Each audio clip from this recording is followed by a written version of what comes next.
Hello learners. हम सभी जानते हैं कि एईडीओ और बीपीएससी के एग्ज़ाम्स आने वाले हैं और बीपीएससी अक्सर अपने एग्ज़ाम्स में वन स्थिति रिपोर्ट से क्वेश्चंस बनाती है। तो आइए हम 18वीं जो वन स्थिति रिपोर्ट है उसमें बिहार के वन की क्या स्थिति थी उसको जानते हैं। ठीक है, तो जैसे कि हम जानते हैं कि 18वीं वन स्थिति रिपोर्ट थी। इसे भारतीय वन सर्वेक्षण द्वारा प्रत्येक 2 वर्ष पर जारी किया जाता है। ठीक है, फर्स्ट टाइम जो इसकी जो रिपोर्ट है वो 1987 में पब्लिश हुई थी। ठीक है, आगे देखते हैं बिहार के वन क्षेत्र के बारे में। तो जैसे हम सब भी जानते हैं कि जो वन स्थिति रिपोर्ट है वो 2 पार्ट्स में होती है। एक वनावरण का पार्ट होता है, एक वृक्षावरण का। ठीक है, तो वनावरण जो है बिहार का 7532.45 किलोमीटर स्क्वायर है, जो कि कुल भौगोलिक क्षेत्र का 8% हिस्सा कवर करता है। ठीक है, 2021 की तुलना में, ठीक है, जो 2023 में है वो वनावरण में कितनी वृद्धि हुई है? 151 किलोमीटर की। ठीक, और ये वृद्धि प्रतिशत में कितनी थी? 2.05%। आगे वृक्षावरण का आंकड़ा देखते हैं जो कि है 2371 किलोमीटर स्क्वायर, जो लगभग 2.7% के बराबर है भौगोलिक क्षेत्र के। इसमें 30 किलोमीटर स्क्वायर की वृद्धि दर्ज की गई है। परसेंटेज में वृद्धि 1.28% है। ठीक है, कुल वृद्धि की बात करें, कुल क्षेत्र की बात करें जहाँ पे वनावरण और वृक्षावरण का कुल हमने लिया है वो है 9903 किलोमीटर स्क्वायर, जो कि लगभग 10.7% के बराबर है भौगोलिक क्षेत्र के। एक क्वेश्चन जो आने की संभावना बहुत लग रही है कि बिहार में वनावरण में सर्वाधिक वृद्धि कहाँ पर दर्ज की गई? भागलपुर में। ये प्रश्न आपके एग्ज़ाम में ज़रूर देखने के लिए मिलेगा। सेकंड है, वनावरण में सबसे कम वृद्धि कहाँ दर्ज की गई?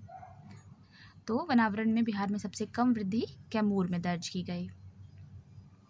आइए यहाँ पर हम वनावरण वाले शीर्ष 3 जिले और सबसे कम वनावरण वाले जिले को जानेंगे। तो सबसे ज़्यादा वनावरण वाला जो हिस्सा है वो कैमूर का है। ठीक है, कितना है? 1025.68 किलोमीटर स्क्वायर। उसके बाद दूसरा स्थान पश्चिमी चंपारण का है जो कि 908.23 किलोमीटर स्क्वायर है। तीसरे पे रोहतास जिला है जो कि 670.84 किलोमीटर स्क्वायर है। ठीक है, तो वनावरण के शीर्ष 3 जिले कौन कौन से हैं? कैमूर, पश्चिमी चंपारण और रोहतास। ये याद रखिएगा, ये हमारा डिसेंडिंग ऑर्डर है। ठीक है, फिर दूसरा है क्षेत्र के आधार पर सबसे कम वनावरण वाले जिले। सबसे कम, तो पहले स्थान पर शेखपुरा है। ठीक है, दूसरे स्थान पर अरवल और तीसरे स्थान पर बक्सर आता है। ठीक है, ये असेंडिंग ऑर्डर से चल रहा है।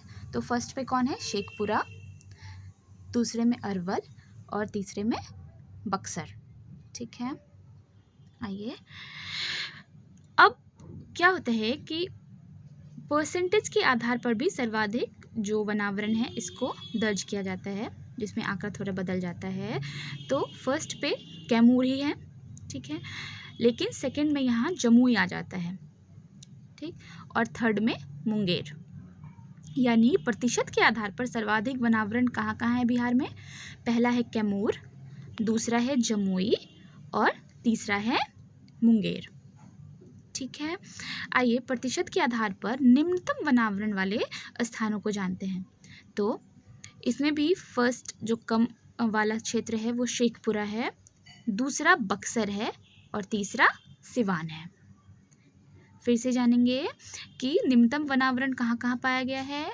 शेखपुरा, बक्सर और सिवान।